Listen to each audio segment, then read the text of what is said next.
I get this question quite often. Who is your greatest teacher? And I had many mentors in my life, men mentors, uh, who have helped me tremendously in many different areas of my life. Take Anakin as my Padawan learner.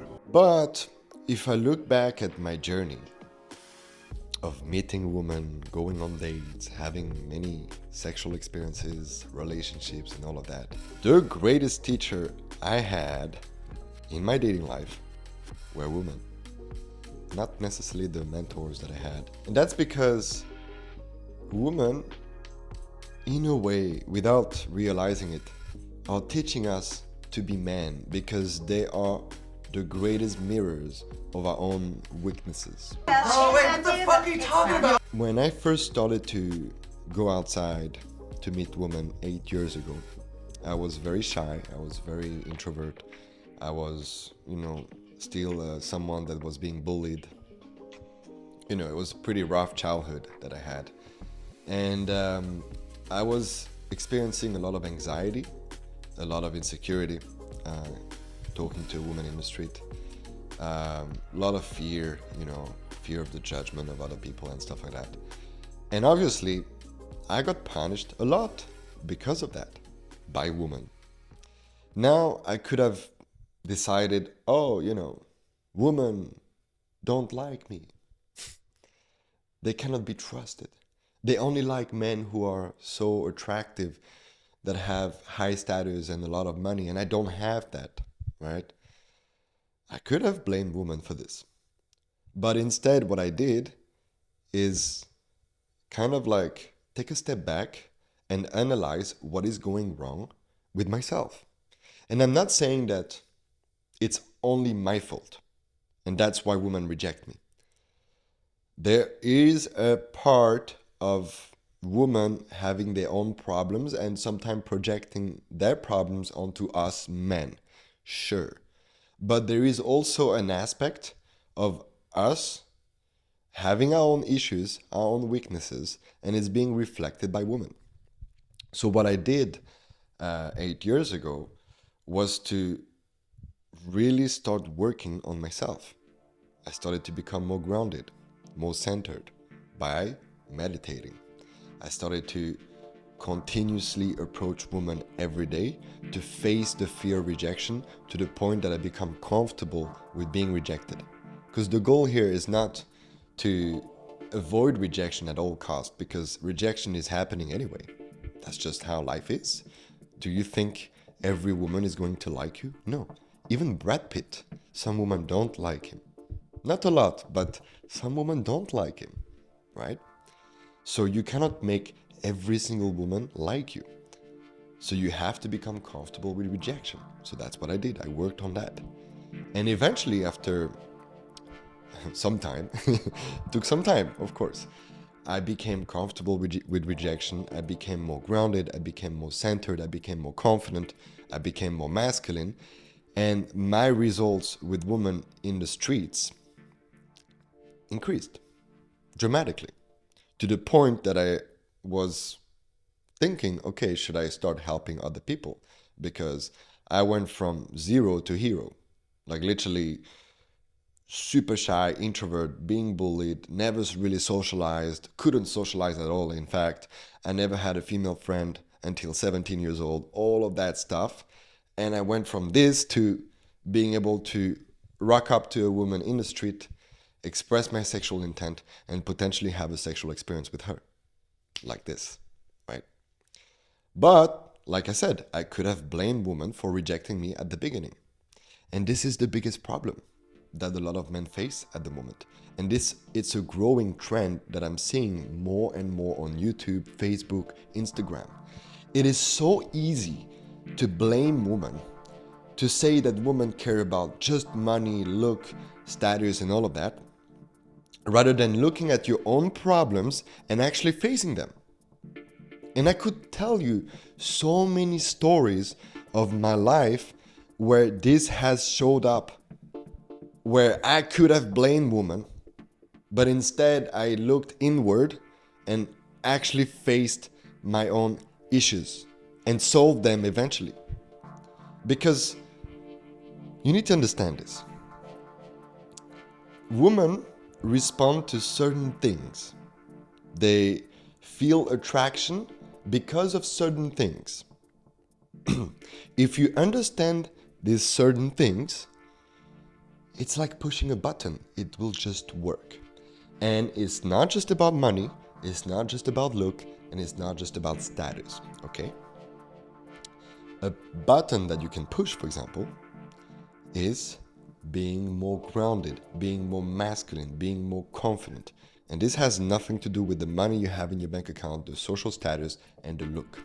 In fact, you have very good looking men who look feminine. They do get some girls, but not all the girls.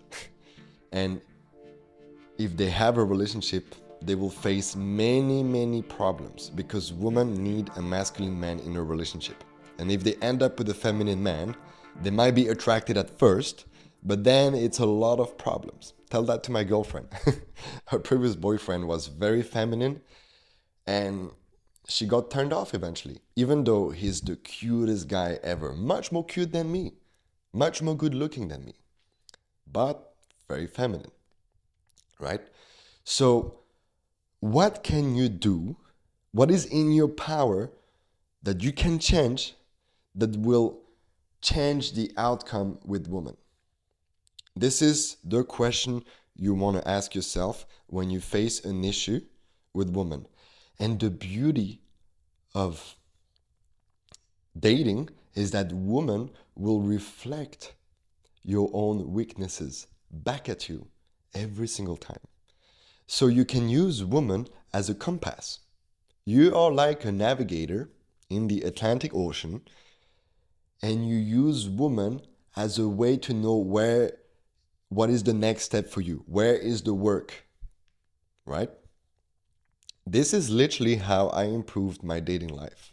Sure, I had a mentor, yes, because you need a masculine presence teaching you the way, but you also need to look at the cues women give you where you fuck up, where you are lying to yourself, where you are basically being a beta male. Because, put it simply, women are attracted to alpha males. They are. They might not admit it, but they are. They want it. It's based on evolutionary biology. It's in their biology. It's, they can deny it as much as they want. They respond to it. That's why you don't want to trust their words. You want to trust their actions. Because women will tell you so many things, but then they do different things. I remember meeting a friend of a friend, a female friend, who was a feminist, and she was, talking about all this, belief about how dating should be and stuff like that. And obviously she was talking about that a man should be respectful, should be nice, should be this and that. But yet she was attracted to the alpha guy who was fucking her in the ass. It's so funny, So don't pay attention to what she says, even though sometimes, not a lot of women, but some women will tell you the truth right in your face. And you should love that woman because she's trying to help you here. But most women will not do this. They will let you know through their actions where you're doing wrong. And it's your job to take responsibility for your own stuff and grow as a man. And if you find yourself acting like a victim, oh, she cheated on me, oh, she broke up with me, oh, she rejected me. Sure, okay, it's not cool to cheat. It's not cool to break up. It's not cool to reject someone. No one wants to do this. Sometimes it happens. Am I saying that cheating is good? No, I'm not saying this. But why did she cheat on you? Sure, some of it is her stuff, is her problem. But what is it in you that made her cheat on you? What is it in you that made her break up with you? What is it in you that made her reject you? You need to ask yourself these questions. It's really uncomfortable, but you need to. If you want to grow, that's how you grow.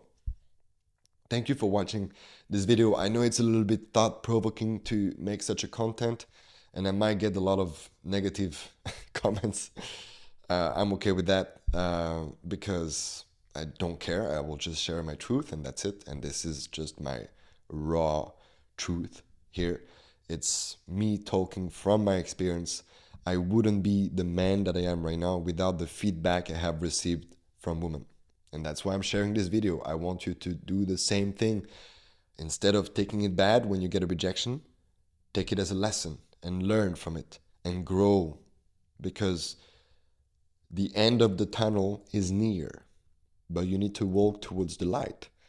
And women are the compass of this light that you're trying to reach. So allow women to help you out. Even though they don't do it consciously, just allow a woman to help you out, brother. I see you.